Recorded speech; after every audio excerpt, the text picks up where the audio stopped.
Morning to all of you. कल हमने discuss किया था matrix method to find the solution of linear equation in three variables में जो आपने सिस्टम लिया था एक लीनियर इक्वेशन का, उनको सोल्व करने के लिए हमने मैट्रिक्स मेथड को अप्लाई करके देखा था। अब अभी उन्हीं की आगे एप्लीकेशंस हम पढ़ते हैं। देखिए जैसे अगला जो क्वेश्चन है, if A is equal to, यहां से अभी मैं दो क्वेश्चन कराऊंगा, दोनों पे आप इंपॉर्टेंट मार्क करना, क्योंकि डायरेक्ट पेपर में देखो, पेपर में क्या है, सीबीएसई के पेपर की अगर हम बात करें तो यूनिक सॉल्यूशन का ही केस आएगा, ठीक है। और यूनिक सॉल्यूशन डायरेक्ट नहीं देगा, वो जैसे अगले जो दो क्वेश्चंस करा रहा हूं उन्हीं पे घुमाता है। जैसे पहला ये है, if A is equal to 1 2 1 -1 1 1 1 -3 1, ये आपके पास ए गिवन दे दिया उसने। अब वो कहता है फाइंड ए इनवर्स, यहां से ए इनवर्स फाइंड कीजिए एंड हेंस, अब देखो ये वर्ड यूज किया गया, ध्यान देना इस पे, and hence solve the system of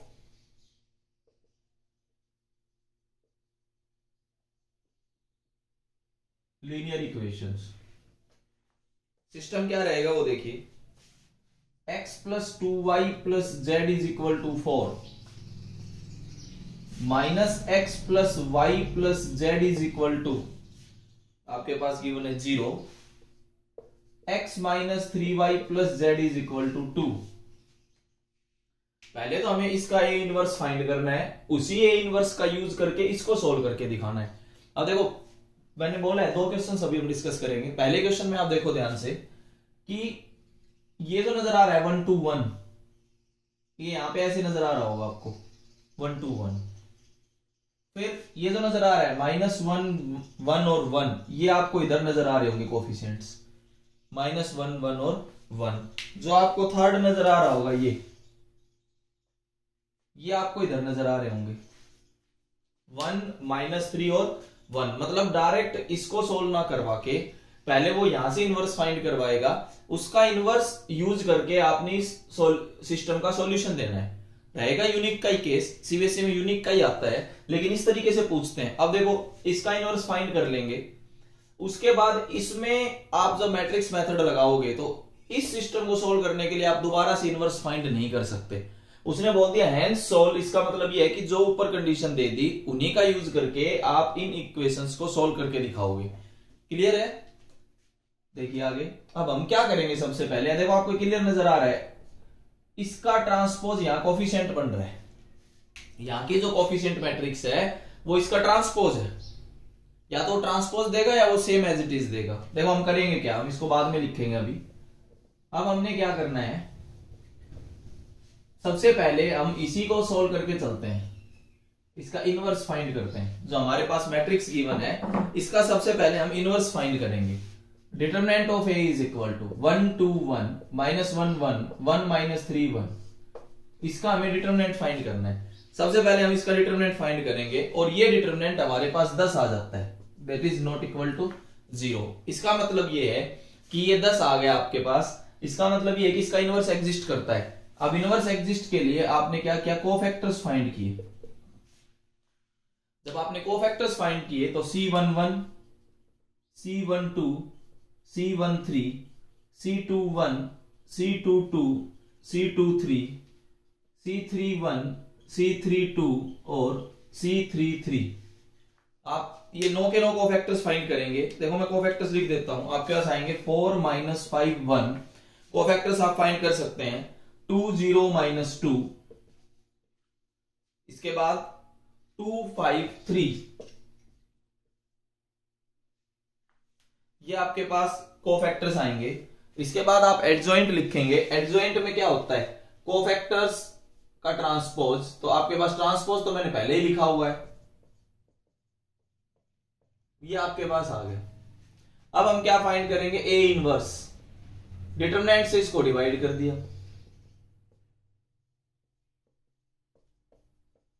ये आपके पास ए इनवर्स आ गया। अब इसी इनवर्स का यूज करके अब आपने उस सिस्टम को सॉल्व करके दिखाना है। अब अलग से वहां पे आप इनवर्स फाइंड नहीं करोगे, आपने इनवर्स पहले इसी मैट्रिक्स का फाइंड कर लिया, ये आपके पास इनवर्स आ जाता है। अब हम क्या करेंगे, जो हमारा सिस्टम गिवन है जो system of linear equations given है उसको सोल्व करेंगे, लेकिन इसी इनवर्स का यूज करके ही सोल्व होगा, ये ध्यान रखना। अब देखो, मैंने पहले भी डिस्कस किया है अभी थोड़ी देर पहले कि वो ट्रांसपोज लिखे हुए हैं। मैं फिर समझाता हूं यही चीज। अगर आप सिस्टम को लेके चलते हैं, सिस्टम आपके पास ये x plus 2y plus Z is equal to 4, ये आपके पास पहली इक्वेशन है। Minus X plus Y plus Z is equal to 0, ये आपके पास सेकेंड इक्वेशन है। Third, x minus 3y plus Z is equal to 2, ये आपके पास थर्ड इक्वेशन। ये तीन इक्वेशन आपके पास हैं, लेकिन जब आप इसका कोफिशिएंट मैट्रिक्स बनाने लगते हो तो एक्चुअल में वो कोफिशिएंट मैट्रिक्स A ट्रांसपोज है। क्या आएगा? 1 2 1 माइनस 1 1 1 1 माइनस 3 1। इस चीज को समझो आप। इसको ए ना लिख के ट्रांसपोज लिखेंगे क्योंकि ये तो पहले डिफाइन हो चुकी है, और उसका अगर आप ट्रांसपोज लेते हो तो वो यही है। इसके बाद बी जो मैट्रिक्स है 4 0 2, एक्स जो मैट्रिक्स है एक्स वाई और जेड, ये आपके पास मैट्रिक्स है। अब हमें ये करना है, इसका इनवर्स इससे मल्टीप्लाई करेंगे तो एक्स आएगा, ये मैट्रिक्स मेथड है। लेकिन इसका इनवर्स आपने दोबारा फाइंड नहीं करना है। क्यों? इसका इनवर्स आपने फाइंड किया हुआ है। एक प्रॉपर्टी आपने पढ़ी थी, वो प्रॉपर्टी देखो मैं यहां लिख रहा हूं। अगर ए ट्रांसपोज का इनवर्स निकालना है तो आप क्या कर दोगे? ए इनवर्स का ट्रांसपोज, ये प्रॉपर्टी आपने पढ़ी है। अगर ए इनवर्स पता है और ए ट्रांसपोज का इनवर्स निकालना चाहते हैं तो इसका मतलब जो इनवर्स आपने फाइंड किया हुआ है उसका ट्रांसपोज ले दो, ये और ये बराबर होता है। इसका मतलब ये है कि अगर मैं यहां से जो आपने ए इनवर्स फाइंड किया हुआ है, अगर मैं इसका ट्रांसपोज ले दूं जैसे, तो इसकी वैल्यू आ जाएगी आपके पास ए ट्रांसपोज का inverse is equal to 1/10 of, इसका ट्रांसपोज कर दो 4 2 2 माइनस 5 0 5 1 माइनस 2 और 3, ये प्रॉपर्टी आपने लगानी है। लेकिन ए ट्रांसपोज का inverse is equal to A inverse का ट्रांसपोज। ए ट्रांसपोज क्यों लिखा गया है? क्योंकि जो गिवन मैट्रिक्स है और जो यहां से कोफिशिएंट मैट्रिक्स बनेगी वो एक दूसरे का ट्रांसपोज है। ठीक है, तो ट्रांसपोज ही लिखा जाएगा ए टी, क्योंकि ये तो पहले गिवन है यहाँ पे। ठीक है, दोबारा से आपने इसके कोफैक्टर्स, इसका डिटरमिनेंट, इसका एडजॉइंट कुछ फाइंड नहीं करना है, क्योंकि ये उसी मैट्रिक्स का ट्रांसपोज है जो गिवन है। उसका इनवर्स हम पहले फाइंड कर चुके हैं, तो इसका इनवर्स और जो गिवन मैट्रिक्स के इनवर्स का केवल इतना ही फर्क होगा कि उसका ट्रांसपोज कर दीजिए, क्योंकि ये प्रॉपर्टी आपने पढ़ी कि ए ट्रांसपोज का inverse is equal to A inverse का ट्रांसपोज। तो आपके पास ए ट्रांसपोज का इनवर्स आ गया। अब हमें कुछ नहीं करना। अब ए ट्रांसपोज के इनवर्स को अगर हम बी से मल्टीप्लाई कर दें तो we get X Y and Z, और वो यही पूछना चाह रहा है। इस टाइप से क्वेश्चंस आपके बोर्ड के फाइनल पेपर में 5 नंबर में पूछे जाते हैं। डायरेक्ट पूछने के बहुत कम चांस है कि वो सिस्टम दे दे और वो ये कहे कि क्योंकि यूनिक सॉल्यूशन ही आपके सिलेबस में है। अगर आप डायरेक्ट पूछना, वो डायरेक्ट के तो बहुत कम चांस है। ठीक है, इनफाइनाइट मेनी सॉल्यूशंस का केस कभी सीबीएसई में नहीं पूछे जाएंगे, नो सॉल्यूशन के केस कभी सीबीएसई में नहीं पूछे जाएंगे। केवल और केवल यूनिक सॉल्यूशन ही सिलेबस में आता है सीबीएसई के हिसाब से। ठीक है, अब हम क्या करेंगे नाउ, जब आपको x फाइंड करना है तो x के लिए आप क्या करोगे? ए ट्रांसपोज का इनवर्स इंटू बी। अब ए ट्रांसपोज का इनवर्स आप फाइंड कर चुके हो 1/10, वो तो केवल उसका ट्रांसपोज ही करना था। 4 2 2 माइनस 5 0 5 1 माइनस 2 और 3 इंटू, जब आप b करोगे तो 4 0 और 2, ये आपके पास सब चीजें आएंगी। ठीक है, जब आप इनकी मल्टीप्लीकेशन करोगे, मल्टीप्लीकेशन करने के बाद वी गेट 4, ये आपके पास आएगा, मल्टीप्लीकेशन आएगी। अगर मैं 10 को अंदर भी मल्टीप्लाई कर डिवाइड कर दूं तो 9/5 2/5 और 7/5, ये आपके पास आएगा। और इधर ये है x y और z, ये आपके पास सॉल्यूशन आ गया कि x की वैल्यू 9/5, y की वैल्यू 2/5 और z की value 7/5। We get the answer. एक मेथड तो ये जिसमें वो एक मैट्रिक्स देगा, उसी का इनवर्स फाइंड करवाएगा, उसी का इनवर्स वो आगे यूज करेगा, लेकिन वो ट्रांसपोज की फॉर्म में दे सकता है, ये ध्यान रखना। ये क्वेश्चन समझ आया? सब कुछ क्लियर है? Raise your hand. ये क्वेश्चन समझ आया? Raise your hand.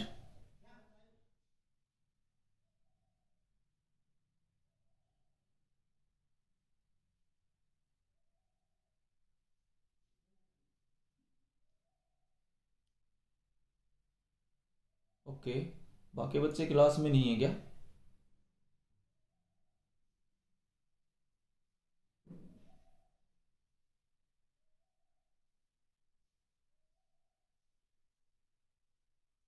ठीक है, हम और आगे बढ़ते हैं। देखिए,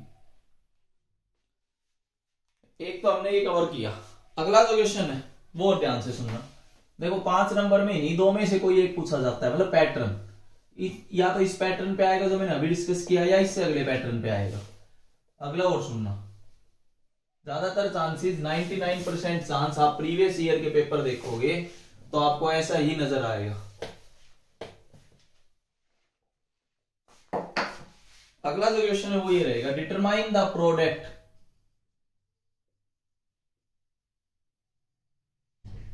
आपने प्रोडक्ट फाइंड करनी है।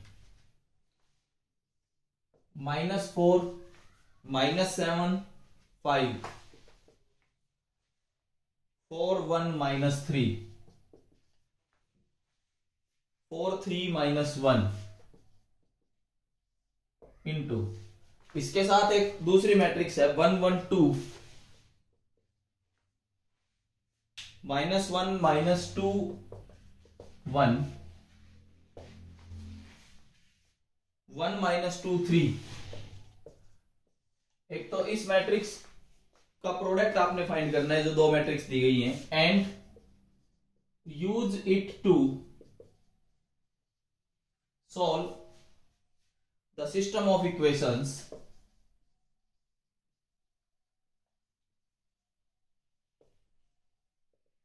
एक तो इन 2 मैट्रिक्स का प्रोडक्ट फाइंड करके और इसी का यूज करके आपने ये सिस्टम जो मैं लिख रहा हूं इसको सोल्व करके दिखाना है। x minus Y plus Z is equal to 4, x minus 2y minus 2z is equal to 9, और 2x plus Y plus 3z is equal to 1। ये आपके पास इस प्रोडक्ट का यूज करके आपको ये सिस्टम सोल्व करके दिखाना है। ये दूसरा इंपॉर्टेंट टॉपिक है, ध्यान रखना। रहेगा यूनिक सॉल्यूशन का ही, लेकिन वो डायरेक्ट नहीं पूछेगा। या तो वो पहले एक मैट्रिक्स देगा जैसे अभी पिछले क्वेश्चन में डिस्कस किया है, या वो 2 मैट्रिक्स देगा, दोनों की प्रोडक्ट करवाएगा, उस प्रोडक्ट का यूज करवा के फिर इस सिस्टम को सोल्व करके दिखाना है आपको। ठीक है, देखो हमने करना क्या है, पहले हम उसका प्रोडक्ट फाइंड करते हैं। उसको मैं ऐसे मान लेता हूं a इंटू बी, या बी आप आगे चल के यूज करोगे, एक काम करो a इंटू सी लिख लो, क्योंकि बी मैट्रिक्स आप आगे यूज करते हो। ठीक है, a मैट्रिक्स और c मैट्रिक्स की जो मल्टीप्लीकेशन है, या एक काम करो पहले इसको मैच करो। देखो ये जो सिस्टम नजर आ रहा है ये इससे मैच हो रहा होगा। 1 -1 1 ये रहे, 1 -2 -2 ये रहा, 2 1 3 ये रहे।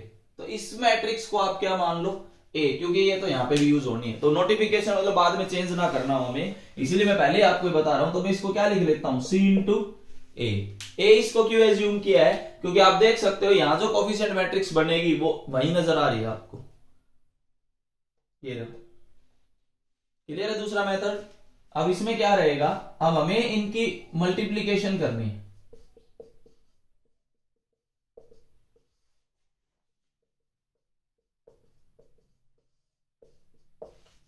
इन 2 मैट्रिक्स की जब आप मल्टीप्लीकेशन करोगे, we get 8 0 0 0 8 0 0 0 8 that is 8i3।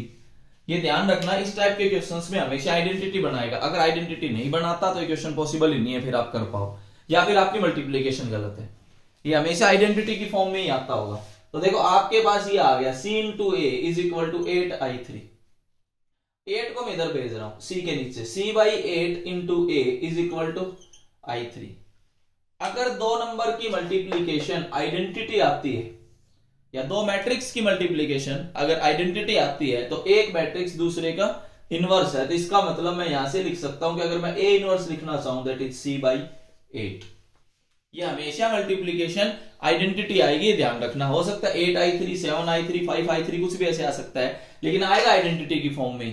क्यों, ताकि जब आप आगे लिख पाओ, इस 8 को मैं इधर ले गया तो 2 मैट्रिक्स की मल्टीप्लीकेशन अगर आइडेंटिटी है, तो इसका मतलब ये हुआ कि a का इनवर्स में क्या लिख सकता हूं, c बाई 8। और आप ये देखो, अगर इनके कोफिशिएंट मैट्रिक्स और इसको देखो तो बिल्कुल सेम है, इसीलिए मैंने इसको पहले ही a माना हुआ है। ठीक है, अब a का इनवर्स हमें ना तो एडजॉइंट फाइंड करना, ना कोफैक्टर्स फाइंड करने, ना डिटरमिनेंट फाइंड करना, कुछ नहीं करना, हमें ए इनवर्स मिलेगा। करना क्या है, ये सी रहा, सी को 8 से डिवाइड कर दो, ये ए इनवर्स है। ये दूसरी ऐसी टाइप है जो पेपर में 99.99% चांस होते हैं कि सीबीएसई के पेपर में पूछे जाए इस तरीके से। आपको यही पहचानना है बस कि क्या ए है, क्या सी है, कि क्या ये ट्रांसपोज है या सिंपल ए बना रहा है या किस तरीके से है। अब हमें मिल गया आंसर हमारा, हमें तो इनवर्स से मतलब था ना मैट्रिक्स मेथड में। अब मैट्रिक्स मेथड में हमें इनवर्स मिल गया, c/8 है, हमें कुछ फाइंड नहीं करना, हमें इनवर्स फाइंड करना, तो वो हम ले चुके हैं इनवर्स। अब हम क्या करेंगे ना, हमारे पास जो सिस्टम है उस सिस्टम को मैं राइट करता हूं, x minus Y plus Z is equal to 4, x minus 2y minus Z is equal to 2z is equal to 9, 2x plus Y plus 3z is equal to 1। अगर मैं इसको देखूं तो यहां से अगर मैं ए मैट्रिक्स बनाऊं तो वो सेम है, तभी तो नाम ए दिया गया था पहले ही। वो जो मैट्रिक्स है वो बिल्कुल सेम है, इसीलिए मैं इसको भी ए लिख सकता हूं। बी देखो मैंने वहां पे यूज किया नहीं था नाम, क्योंकि मेरे को पता था कि बी मैट्रिक्स आप आगे यूज करने वाले हो, तो यहां क्या लिख देंगे 4 9 1।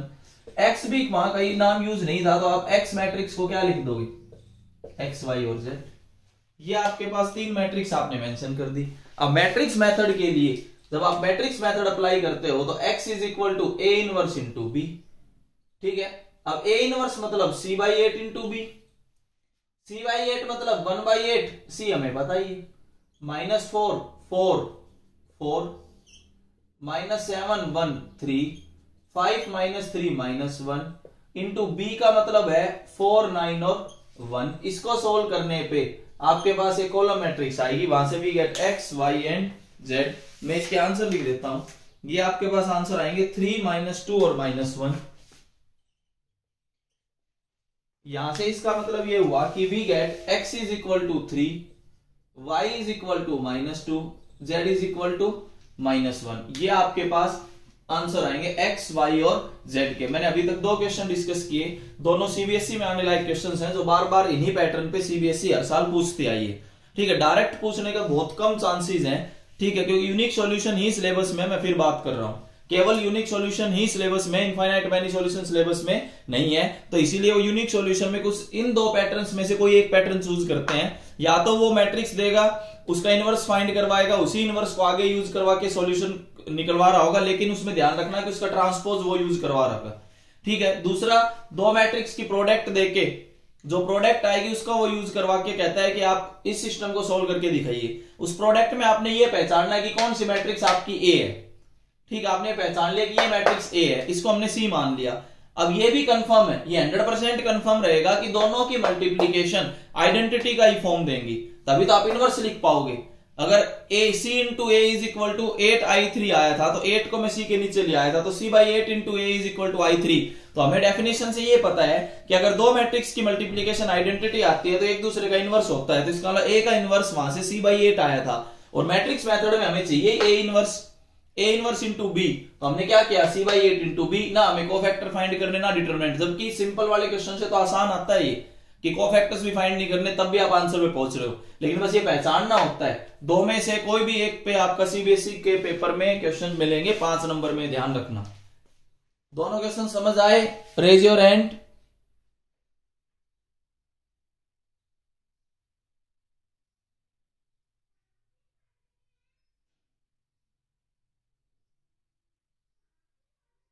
ओके, 2 क्वेश्चन हम क्लियर कर चुके हैं। देखो यहां तक मैंने सारा नॉन होमोजीनियस सिस्टम के बारे में बात की, ठीक है। अब हम होमोजीनियस सिस्टम पे चलते हैं।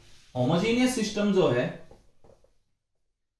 होमोजीनियस सिस्टम के बारे में अब हम समझाएंगे आपको। होमोजीनियस सिस्टम में ना तो मैंने उस टाइम क्रैमर्स रूल पे बात की थी, अभी मैट्रिक्स मेथड पे भी बात करनी है हमें। अब इस टॉपिक को कंप्लीट हम करेंगे, होमोजीनियस वाले पार्ट को।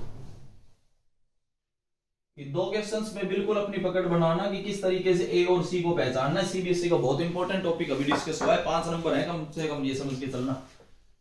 Homogeneous system, homogeneous system of linear equations.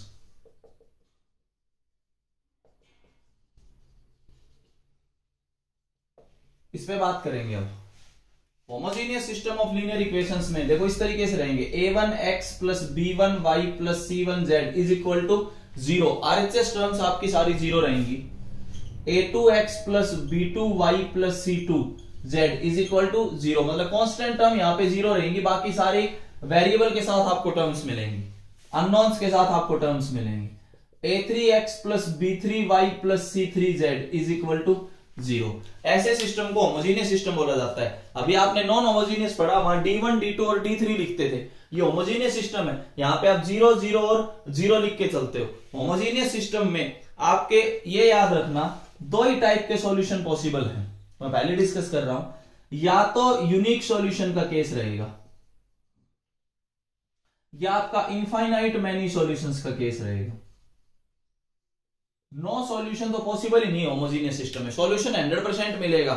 या तो आप यूनिक सॉल्यूशन पे जाओगे या आप इनफाइनाइट मैनी सॉल्यूशंस पे जाओगे। देखिए, अगर आप यूनिक सॉल्यूशन पे गए तो इसका एक नाम और है, ट्राइवियल सॉल्यूशन, ये ध्यान रखना। यूनिक सॉल्यूशन का मतलब ट्राइवियल सॉल्यूशन, किस केस में? Homogeneous system of linear equation. Homogeneous कब आते हैं? जब कांस्टेंट टर्म्स क्या हो आपकी? 0 हो। ऐसे सिस्टम को होमोजीनियस बोला जाता है। होमोजीनियस में दो ही पॉसिबिलिटी है, या तो यूनिक सॉल्यूशन होगा या इनफाइनाइट मैनी सॉल्यूशंस होंगे। यूनिक सॉल्यूशन को ट्राइवियल सॉल्यूशन बोला जाता है, इनफाइनाइट मैनी सॉल्यूशंस को नॉन ट्राइवियल सॉल्यूशन बोला जाता है। लेकिन होमोजीनियस के लिए ही ये वर्ड यूज होंगे, ध्यान रखना। अब एक और बात वेरी वेरी इंपॉर्टेंट, ये लिखना कि ट्राइवियल सॉल्यूशन अगर है तो वो फिक्स्ड है हमेशा। क्या? x, y और z तीनों के तीनों क्या रहेंगे? 0। एक ही पॉसिबिलिटी है कि तीनों के तीनों 0 से ही पास होंगे। कैसे? देखो, इसको मैं क्रॉस चेक करके दिखाता हूं। आप कोई भी अपनी एक इक्वेशन उठाओ, पहली इक्वेशन में ओरिजिन रख के देखो, सेटिस्फाई करेगा। अगर आप इस इक्वेशन में, फर्स्ट इक्वेशन में ओरिजिन को अगर आप रखो तो सेटिस्फाइड, इसमें भी अगर आप ओरिजिन को रखो तो सेटिस्फाइड, इसमें भी आप ओरिजिन को रखो तो सेटिस्फाइड। इसका मतलब ये हुआ कि तीनों के तीनों का पॉइंट ऑफ इंटरसेक्शन क्या है? ओरिजिन। और स्ट्रेट लाइन, अगर तीन कॉन्करेंट लाइंस हैं, कॉन्करेंट लाइंस मतलब एक ही पॉइंट से पास होने वाली स्ट्रेट लाइंस, अगर 3 कॉन्करेंट लाइंस हैं तो उनका एक ही पॉइंट ऑफ इंटरसेक्शन पॉसिबल है। 3 कंकरेंट लाइंस एक पॉइंट से ज्यादा पे इंटरसेक्ट नहीं कर सकती। तो इसका मतलब ये कंकरेंट लाइंस रहती हैं। एक तो ये याद रखना कि यहाँ पे ये जो लाइंस है ये आपके कंकरेंट अगर लाइंस हैं तो कंकरेंट लाइंस, अगर मैं जैसे मान लो 2 वेरिएबल की बात करूं, फिलहाल 2 वेरिएबल में अगर आप कंकरेंट लाइंस की बात करें तो अगर उनका कांस्टेंट टर्म 0 है तो हमेशा वो ओरिजिन से पास होंगी और एक से ज्यादा पॉइंट ऑफ इंटरसेक्शन आ नहीं सकता। तो कैसा ही क्वेश्चन आ जाए, अगर तो ट्राइवियल सॉल्यूशन है तो केवल और केवल एक ही सॉल्यूशन पॉसिबल है और वो यही है, ओरिजिन। x, y और z तीनों के तीनों वैल्यूज आपको 0 मिलेंगी। हाँ, इनफाइनाइट मैनी सॉल्यूशंस, जिसको नॉन ट्राइवियल सॉल्यूशन का नाम दिया गया, उसमें आपको अलग अलग केस मिल सकते हैं कि इनफाइनाइट मैनी सॉल्यूशंस के कैसे कैसे केस होंगे। ठीक है, पहले हम बात करते हैं, आपके पास एक तो यूनिक सॉल्यूशन का क्वेश्चन डिस्कस करेंगे, एक आपका इनफाइनाइट मैनी सॉल्यूशंस का केस डिस्कस करेंगे। देखिए,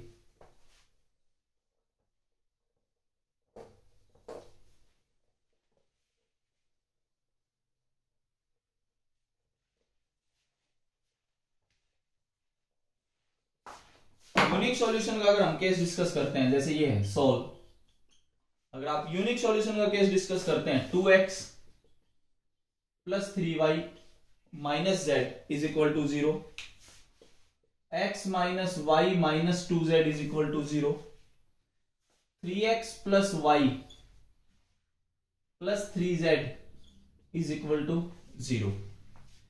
ये आपने देखा, ये कैसा सिस्टम है? होमोजीनियस सिस्टम है। यहां पे आपको कांस्टेंट टर्म्स 0 नजर आ रही हैं सारी की सारी, तो ये आपके पास होमोजीनियस सिस्टम है। करना वैसे ही है, क्या आपने ए बनाया मैट्रिक्स 2 3 -1 1 -1 -2 3 1 और 3, आप ये फाइंड करके चलते हैं। ए मैट्रिक्स आपने बना दी, ठीक है। अब हम क्या करेंगे, या तो आप आगे लिख सकते हैं, वैसे कोई दिक्कत नहीं है। अगर आप बी मैट्रिक्स बनाओ तो भी 0 0 0, अगर आप एक्स मैट्रिक्स बनाओ तो भी आपके पास x, y और z। हम क्या करेंगे, हम डिटरमिनेंट ऑफ a फाइंड करके देखेंगे।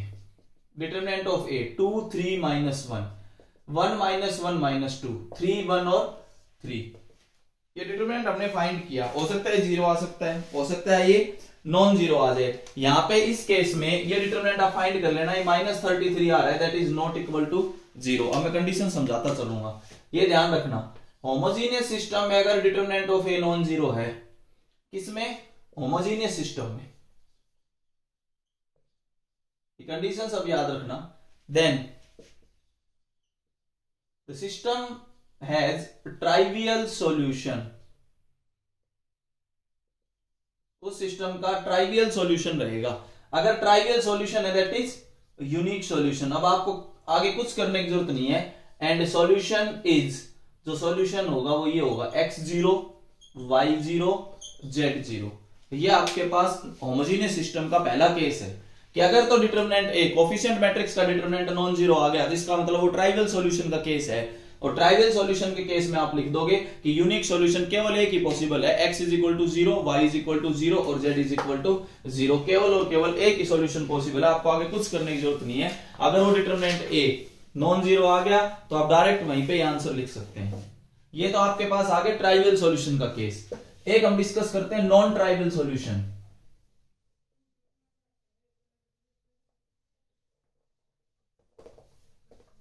अब हम नॉन ट्राइवियल सॉल्यूशन का एक केस डिस्कस करेंगे।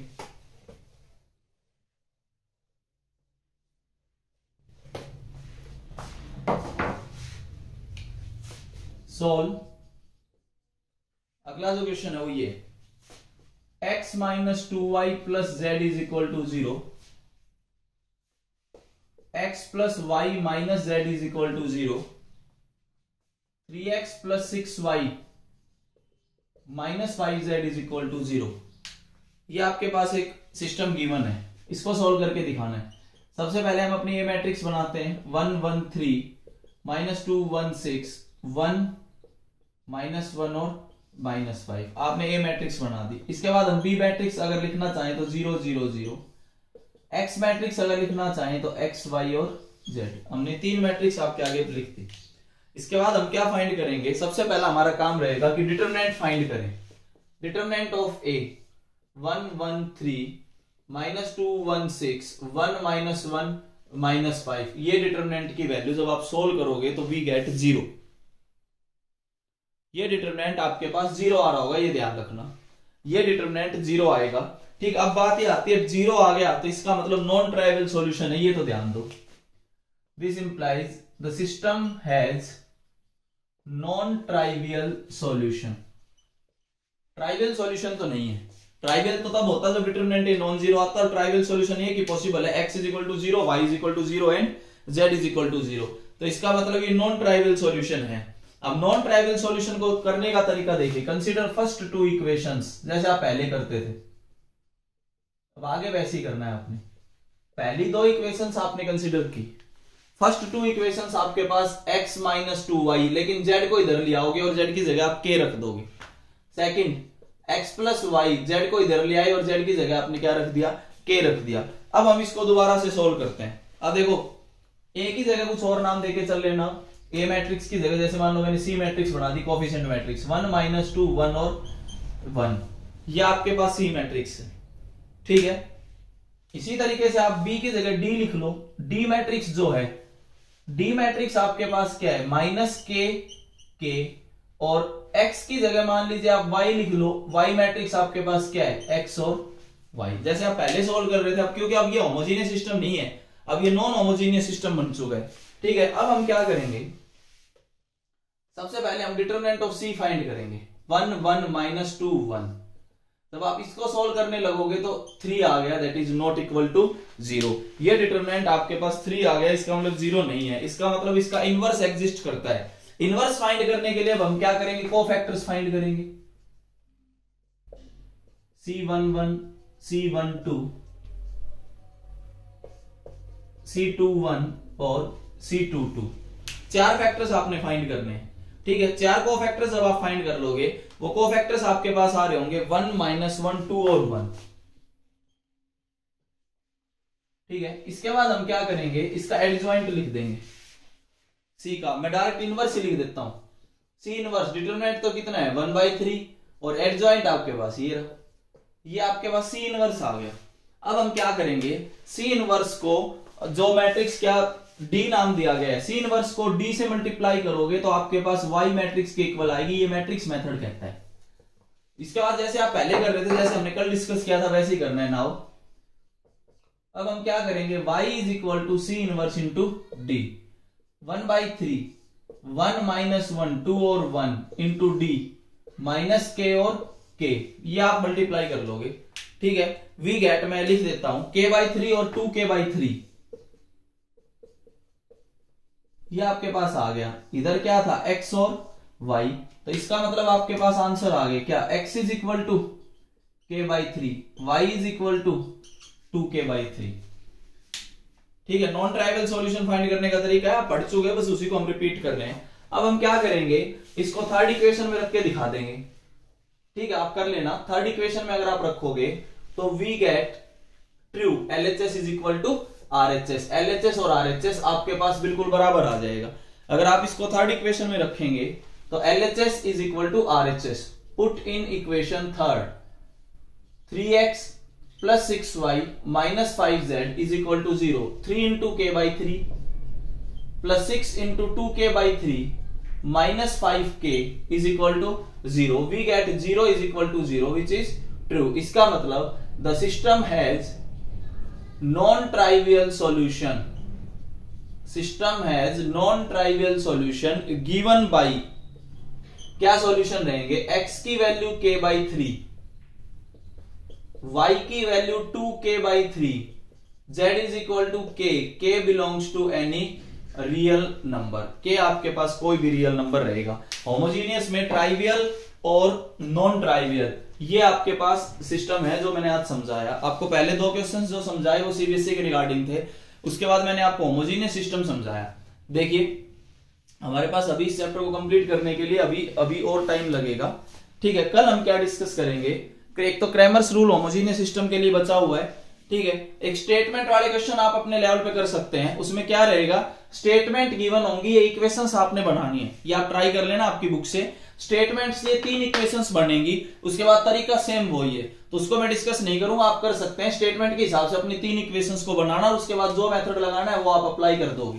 ठीक है, इसके बाद एक एक्सरसाइज और बचती है हमारे पास, क्या, एलिमेंट्री ट्रांसफॉर्मेशन से इनवर्स फाइंड करना, वो अभी छोटा हुआ था, वो हम कल की क्लास में डिस्कस करेंगे। एलिमेंट्री ट्रांसफॉर्मेशन से इनवर्स फाइंड करना। Thank you.